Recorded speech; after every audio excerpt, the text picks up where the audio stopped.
Meu irmão e minha irmã, a paz do Senhor Jesus. Aqueles que estão nos acompanhando também pela internet, que a paz do Senhor também esteja sobre a tua vida, sobre a tua casa e sua família, em nome do Senhor Jesus. Queria convidar você a abrir a sua Bíblia, só que nesta noite eu queria ler dois textos com você. No primeiro momento nós vamos ler um texto e vamos trabalhar em cima desse texto, vou compartilhar com a igreja aquilo que Deus quer falar comigo e com você.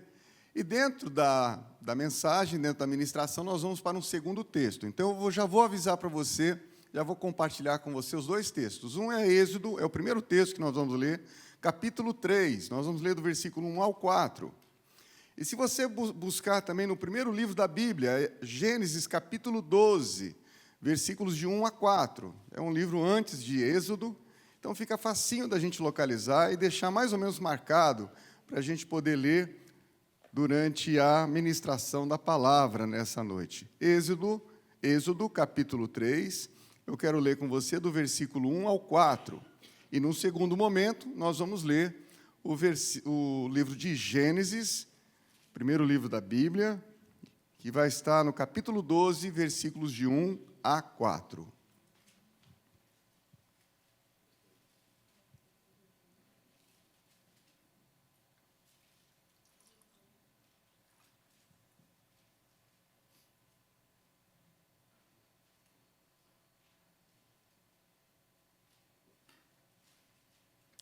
Se você encontrou, você pode dizer amém. Amém. Assim diz a palavra do Senhor. E apacentava Moisés o rebanho de Jetro, o seu sogro. Ele era sacerdote em Midian. E levou o rebanho atrás do deserto e veio ao monte de Deus, a Horebe. E apareceu-lhe o anjo do Senhor em uma chama de fogo, no meio de uma sarça. E olhou, e eis que a sarça ardia no fogo, e a sarça não se consumia. E Moisés disse: agora me virarei para lá, e verei esta grande visão. Em algumas traduções diz, uma grande maravilha, porque a sarça se não queima. E vendo o Senhor que se virava para lá a ver, bradou Deus, e ele do meio da sarça, e disse: Moisés, Moisés. E ele disse: eis-me aqui. Louvado seja Deus pela sua palavra, e todos nós dizemos amém. Amém. Viver algo novo. Eu sei que a palavra novo traz algumas expectativas ao nosso coração. Trabalho novo, um novo emprego, um casamento novo, uma nova família que está sendo formada. Uma nova etapa da vida, estou saindo do high school e indo para um college, uma faculdade. Desafios novos, ou seja, algo novo. E o novo para nós, todos nós vivemos algo novo, seja ela na área pessoal, na área familiar, na profissional, ministerial, mas enfim, nós vivemos algo novo. Num primeiro momento, ela traz uma certa expectativa ao nosso coração. O novo traz também uma nova motivação, um novo ânimo. E é justamente nesse novo ânimo que a gente quer dar um passo à frente e caminhar nesse algo que é novo para nós. Mas junto com algo novo, vem sendo gerado também aos nossos corações uma mistura de sentimentos. Vou compartilhar uma situação que eu vivenciei há 2 anos atrás, mais ou menos, aqui no país. Eu me lembro que um amigo meu ligou para mim e falou: Geraldo, você gostaria de ser dono do seu próprio negócio? Eu falei: claro, a gente gostaria de deixar de ser empregado e ser dono do seu próprio negócio. Ele falou: então, tem uma situação numa companhia de pão e tem uma rota na qual eles estão precisando de gente para trabalhar. Na verdade, essa rota não é da companhia, essa rota é minha. E eu queria conversar com você, de você assumir essa rota. Falei: mas você me quer como funcionário? Ele falou: não, eu quero te dar essa rota do pão. É uma rota para tal cidades que você vai fazer, no verão você tira tanto, era um valor significativo, no inverno cai um pouco pela metade, mas você se torna dono do seu próprio negócio, você pode comprar uma van, a companhia do pão ela ajuda você a financiar, ou seja, ele começou a apresentar um projeto de algo novo, um novo empreendimento para a minha vida. Aquilo, num primeiro momento, claro, vai crescendo aquela expectativa. Eu falei, nossa, eu vou ser dono do meu próprio negócio.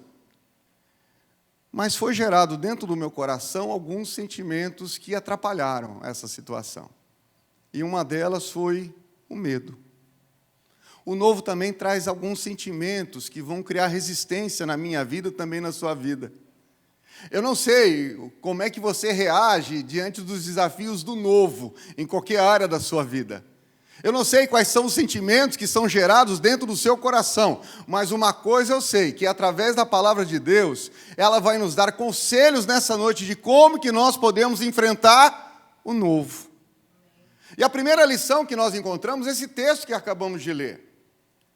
Moisés, no primeiro momento da vida dele, ou seja, desde quando ele nasceu até os 40 anos de vida, ele foi príncipe do Egito. Ele era filho da princesa. E foi bem cuidado, estudou todas as ciências, mas havia algo no coração dele que incomodava muito. Ele não gostava de ver os egípcios tratando mal o seu povo. Ele não gostava de ver os egípcios tratando o seu povo, o povo hebreu, como escravo. A tal ponto que aquela indignação se tornou uma ira, se tornou uma fúria tão grande, que quando ele viu um egípcio tratando mal um hebreu, ele foi lá e matou o egípcio. Você conhece a história? Ele teve que fugir, porque Faraó ia matar ele. O avô ia matar ele. E aí ele entra numa segunda fase da vida dele. Ou seja, dos 40 anos, pulamos para mais 40 anos, ou seja, dos 40 até os 80 anos, ele deixa de ser um príncipe do Egito e se torna um pastor de ovelhas, um funcionário do seu sogro. Eu não sei se você sabe disso, mas o pastor de ovelhas naquela época não tinha assim um aprisco, não tinha assim uma cerca na qual as ovelhas podiam comer naquele campo, naquela relva. Não, ele tinha que procurar um lugar onde tinha comida e onde tinha água para as suas ovelhas. E numa dessas andanças, ele está andando ali no monte de Deus, e de repente ele olha uma sarça pegando fogo. Sarça, para eu e você entender melhor, é um arbusto pequeno que dá muito lá no deserto de Israel, e em função do calor, que é muito forte, passa de 100, 110 Fahrenheit para a nossa linguagem, para o Brasil passa de 45, 50 graus Celsius, era normal a sarça pegar fogo. Mas a palavra de Deus diz que Moisés, ele viu uma sarça pegando fogo, e ele olhava para aquela sarça, porém ela tinha uma coisa diferente. Aquela sarça não se consumia pelo fogo, ela continua sendo a mesma. Ela não esfarelava, ela não ficava queimada, não, ela continua sendo a mesma, e o fogo ali, ardendo. E aí, diante dessa imagem, ele olha para aquela sarça e ele fala assim, eu preciso prestar mais atenção nisso aí, porque essa é uma visão maravilhosa, eu nunca presenciei uma situação como essa. Eu nunca vivenciei algo assim tão espantoso, tão extraordinário como uma cena dessa. E olha que eu já andei muito por aqui. E ele fica olhando. E aqui eu quero parar para a gente aprender algumas coisas que eu e você precisamos entender.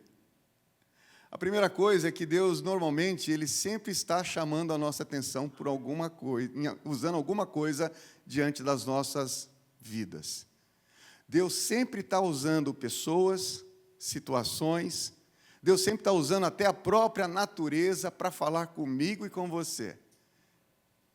E aí foi o que aconteceu com Moisés, e nesse caso Deus fala para Moisés o seguinte, Moisés, eu quero usar a sua vida. Aquilo que consumia você, da maneira que você tentou fazer em querer libertar o meu povo do Egito, você fez errado. Agora não. Agora eu quero que a minha glória consuma você, mas ela não vai te consumir para te destruir. Ela sim vai te dar poder, vai te dar graça, de tal maneira que o meu povo será liberto dos egípcios. É isso que eu e você precisamos entender, porque agora vai começar uma conversa de tete a tete entre Deus e Moisés. E é uma conversa que nós precisamos prestar atenção, porque essa conversa acontece comigo e com você quase que toda semana. E eu vou explicar o melhor para você. Porque no primeiro momento, Moisés está olhando para a sarça, ele está contemplando um sobrenatural de Deus. E na nossa vida, como nós vivemos hoje, muitas vezes eu e você, nós contemplamos o sobrenatural de Deus. Tomamos conhecimento que Deus fez um milagre na vida de uma pessoa, curou, libertou, salvou. Deus mudou a circunstância de uma situação. Deus mudou a história de uma família. E isso a gente contempla. Irmãos, isso é lícito, isso é louvável. Mas Deus muitas vezes nos chama não somente para contemplar aquilo que Ele faz. Deus muitas vezes nos chama para sermos verdadeiros adoradores em espírito e em verdade. E nós precisamos entender isso e assumir esse compromisso. Deus está chamando Moisés. Moisés, eu não quero que você somente contemple aquilo que eu faço. Eu não quero que você contemple somente os meus sinais e prodígios. Não, Moisés, eu não quero que você somente olhe para a minha glória, mas eu quero que você se submeta à minha glória, e ela fará grandes coisas na tua vida e através da tua vida. Esse é o recado que Deus está passando para Moisés. E normalmente a resposta de Moisés é uma resposta que eu e você damos para Deus. Eu? O senhor tem certeza? Eu fugi do Egito porque eles iam me matar. O senhor quer que eu volte lá para o Egito para libertar o seu povo? Eu? Moisés, é você. Deus, chama o pastor Maurílio. Não, é você, Moisés. Não, então chama o André. Não, Moisés, é você. Eu escolhi você.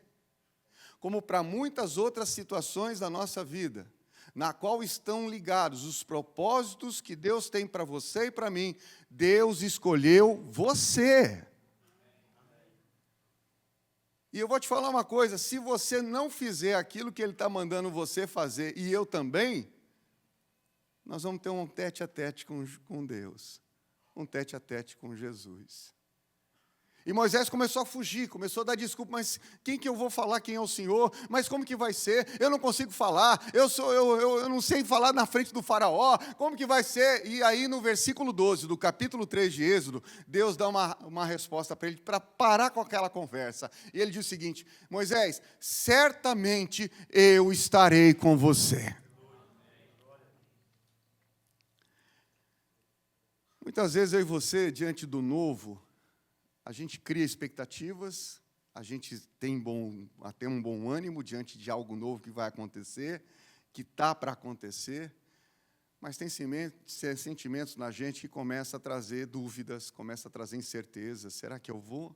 Será que posso dar esse passo? E se não der certo, e como é que vai ser? E nós esquecemos muitas vezes de apresentar essas situações para aquele que sabe de tudo e de todas as coisas. O que eu e você precisamos entender é que para nós vivermos o novo que Deus quer nos dar, para um algo que você quer viver com o Senhor, e eu também quero, importantes nessa jornada. A primeira delas é... Está falhando um pouquinho, vou trocar o microfone aqui.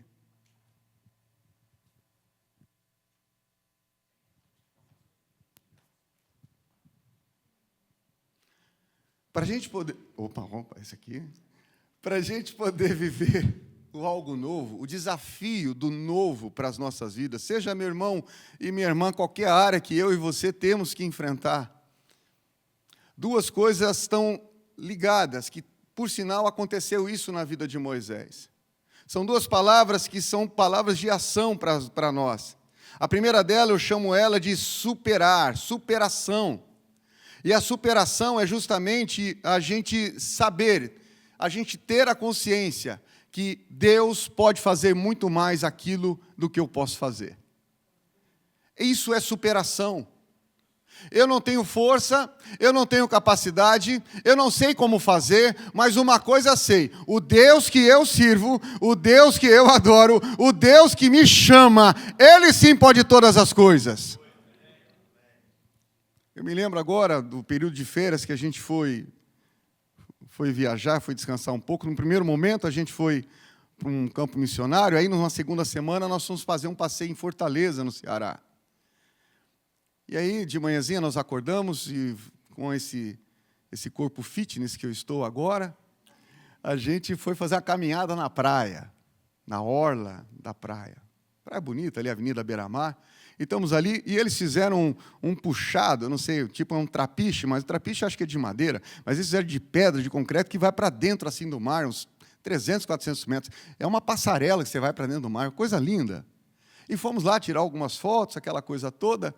E aí, nisso, nós vimos uma moça e um senhor de idade, os dois vestidos a caráter de ciclista. Capacete, roupa, luva, umas bicicletas, gente, bicicleta de carbono, fibra de carbono, coisa assim linda, coisa de profissional. E aí, eles estão ali conversando, e nós estamos tirando umas fotos, tá, terminamos de tirar as fotos, estamos saindo. A moça que estava ali, a ciclista, virou para a pastora Lúcia e falou assim: vocês querem que eu tire uma foto de vocês dois juntos? Porque a gente só estava no selfie, né, aquela coisa toda, tá, o bração correndo solto. Aí ela falou: não, sabe o que é? Na verdade, quem sai melhor na foto é ela. A gente começou a brincar, aquela coisa toda, e paramos para conversar com aquela moça e com aquele senhor de idade. Eles eram amigos, parceiros de ciclismo, participavam de provas. E ela perguntou: estou vendo que o sotaque de vocês não é daqui. De onde vocês são? Nós somos lá do sul do país, somos do Paraná, onde a gente fala perto, porta, porquê, Cláudio, né, chicrete, aquela coisa toda.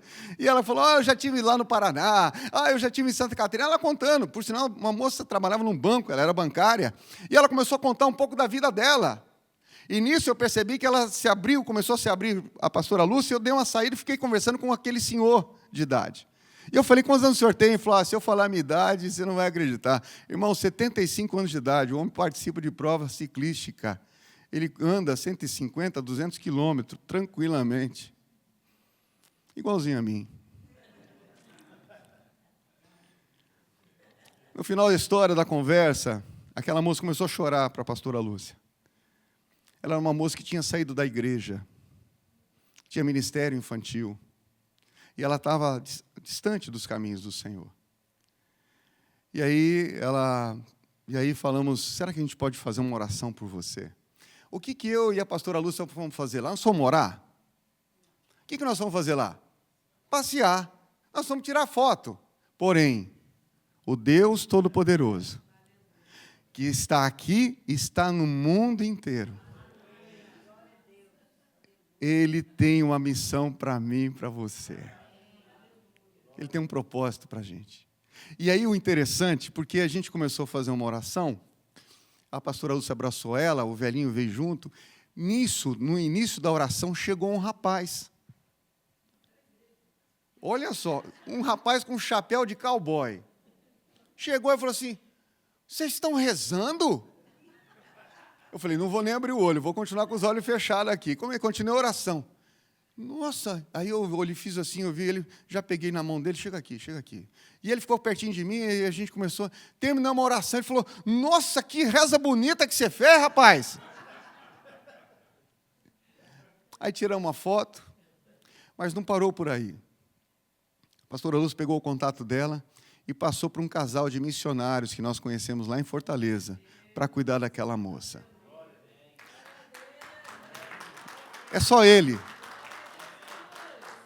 Eu preciso ter isso dentro de mim, superação, mas não é a superação no sentido que, eu posso fazer mais. Não, eu tenho capacidade. Não, essa superação não é para mim. Essa superação é para aquele que é o Deus do impossível.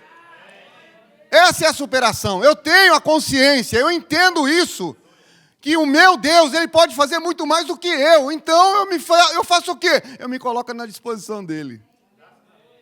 É isso que Deus está falando para Moisés. É isso que Deus está querendo ensinar para Moisés e para nós nessa noite.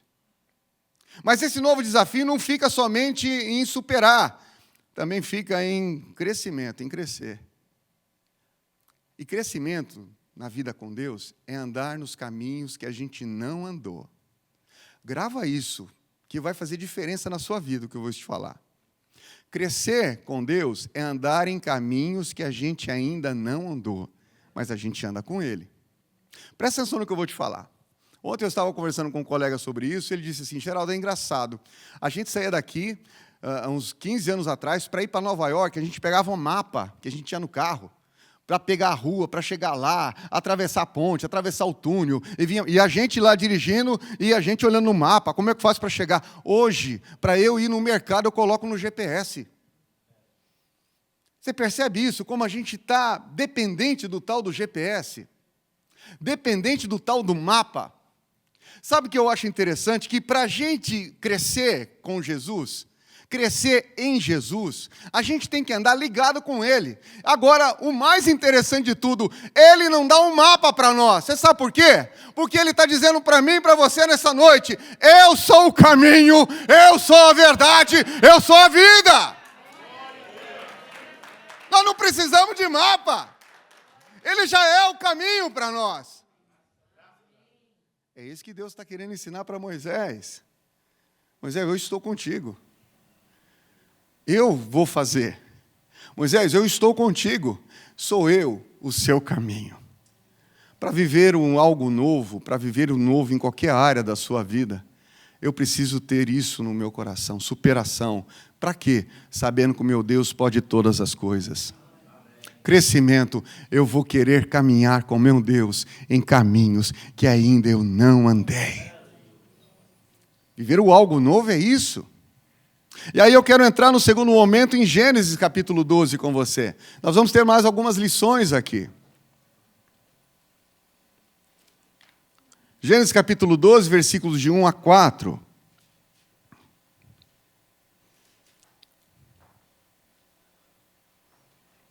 Diz assim a palavra do Senhor.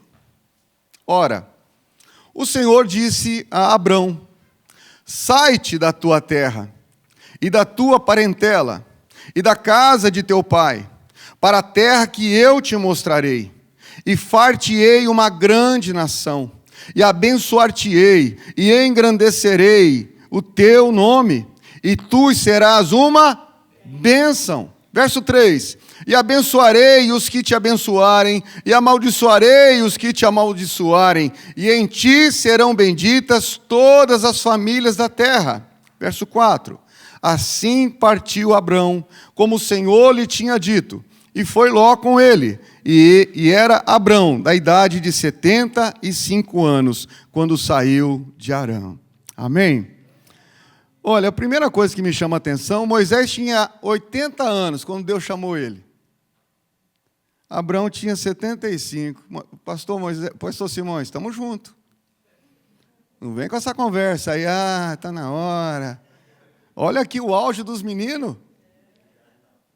Para viver um novo tempo, para viver algo novo de Deus, com 75 anos e 80, no caso de Moisés. Olha aí. E nós que somos jovens, quantos jovens tem aqui? Levanta a mão. Mas só isso? Levanta a mão, povo de Deus. Eita glória! Você pode imaginar o que Deus está esperando por nós para se colocar na disposição dele? Que coisa linda! Eu não sei se eu já compartilhei isso com você, mas deixa eu ver se eu consigo chegar aqui mais pertinho. Eu já disse algumas vezes para vocês que quando eu leio a Bíblia, eu tento entrar naquela cena, não como um agente ativo, mas alguém que está observando aquela cena. Eu tento imaginar aquela situação. Isso não está escrito na Bíblia, mas eu imagino mais ou menos isso. Arão, ele era da cidade de Ur, uma terra pagã. Eles adoravam muitos deuses ali naquela área, naquela região. Ele participava de um clã, de uma tribo, vamos dizer assim. E, normalmente, à noite, os homens se reuniam ali em volta da fogueira para falar do dia, para bater um papo. Era mais ou menos assim na cultura daquela época. Penso eu, na minha mente limitada. Arão está ali conversando junto com seu pai, junto ali com seus primos, outros tios, outros ali amigos. E aí ele fala assim, gente, eu queria falar uma coisa aqui para vocês. Pode falar. O que foi, Arão? Abrão, é o seguinte, eu estou indo embora. Você está indo embora? Mas para onde você está indo embora? Então, eu não sei. Essa cara que você está fazendo é a cara que eles fizeram para Abrão. Não, mas, espera aí, Abrão, mas por que você vai embora? Não, porque uma voz falou comigo para eu sair daqui, ele vai me levar para uma terra que eu não conheço. Abrão, mas aonde que é? Tem uma direção? É norte, sul, leste, oeste? Eu não sei. Abraão, mas como que é assim? Uma voz, é um Deus que está falando com você? É o Deus Sol que está falando com você? Não, não sei. É o Deus Lua? Não. É o Deus Árvore? Não. O Deus Estrela? Não. O Deus Astro? Não. É o Deus Tempestade? Não. Qual que é o Deus? Qual que é o nome dele? Então, eu preciso falar para vocês, eu não sei. Eu só sei que essa voz está falando comigo. E ela falou que vai me levar para um lugar que eu não conheço. Eu acho que ali começou um bururu entre eles e até uma revolta do próprio pai. Imagina um filho querer sair de casa e você pergunta, onde é que você vai, filho? Eu não sei, pai. Como que você não sabe? Que conversa é essa? Eu acho que o pai da Arão deve ter até engrossado a voz ali com ele.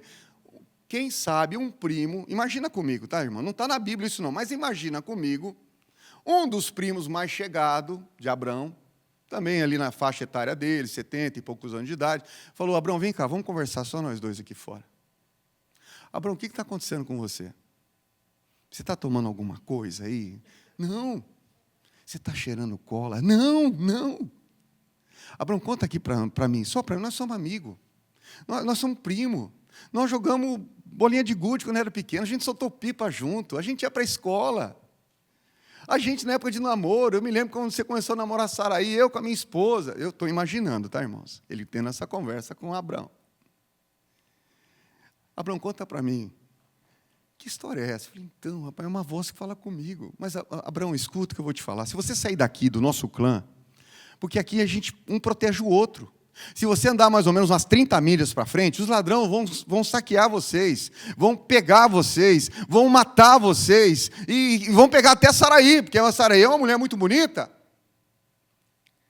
E para onde você está indo? Quem que vai cuidar de você? Eu falei, eu não sei, eu só sei que essa voz está falando comigo para eu sair. Abraão, você está certo do que você está falando? Aí eu acho que Abraão, ele fala, não, eu preciso explicar melhor para eles tentarem entender. Primo, deixa eu falar uma coisa. Essa voz, ela fala comigo de manhã, ela fala comigo quando eu vou trabalhar, ela fala comigo quando eu estou tomando café, ela fala comigo quando eu vou almoçar, ela fala comigo quando eu vou trabalhar à tarde, ela fala comigo quando eu chego à noite em casa, ela fala comigo quando eu vou dormir. Essa voz fala comigo, mas não é uma voz que entra somente no meu ouvido e fica na minha mente. É uma voz que entra e ela penetra em todas as minhas entranhas. É uma coisa que eu não sei explicar. Eu penso que Abraão, para terminar aquela conversa, deve ter dito para aquele primo, dizendo o seguinte, é que você ainda não ouviu essa voz, mas quando você ouvir essa voz vai mudar a tua história de vida. Quantos aqui já ouviram essa voz? Pode dizer amém. Quantos aqui que já conhecem o nome dessa pessoa que falou com você, e o nome dele é Jesus, diga amém. E Abraão vai. E pela história de Abraão, você também conhece muito bem. A gente vai ver um homem de uma fé inabalável. Uma fé incondicional. Ao ponto de Deus pedir o mais precioso numa vida dele, chamado Isaque. E ele quis entregar Isaque a Deus, conforme o pedido de Deus. Eu quero viver algo novo com Deus. Eu tenho certeza que tem muitos aqui que estão querendo viver esse algo novo com o Senhor. Mas eu preciso ter uma fé incondicional, porque a fé incondicional é não saber o que vai acontecer com o novo que está vindo, que Deus vai me dar. Mas é saber que para Deus o novo não é novo. Ele já sabe o que vai acontecer, porque Ele já preparou tudo. Uma fé incondicional é ter a confiança realmente de dependência completa em Deus. É dizer, Senhor, eu estou nas Tuas mãos. Para terminar, eu conto rapidamente uma história que me chama muita atenção, de um evangelista missionário britânico chamado George Miller.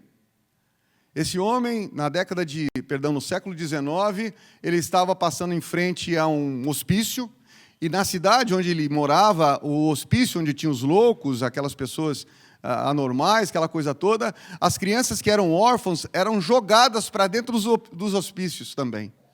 E ele viu alguns loucos correndo atrás de uma criança. Ele falou, meu Deus, até quando vai continuar esse negócio? E Deus falou com ele naquele dia, dizendo, você é que vai cuidar dessas crianças. Para você entender o que eu quero te dizer, George Miller teve um orfanato de mais de 2.000 crianças. E com detalhe, ele fez uma prova com Deus. Ele disse, Senhor, eu vou cuidar delas, mas eu nunca vou pedir nada para o Senhor para cuidar delas.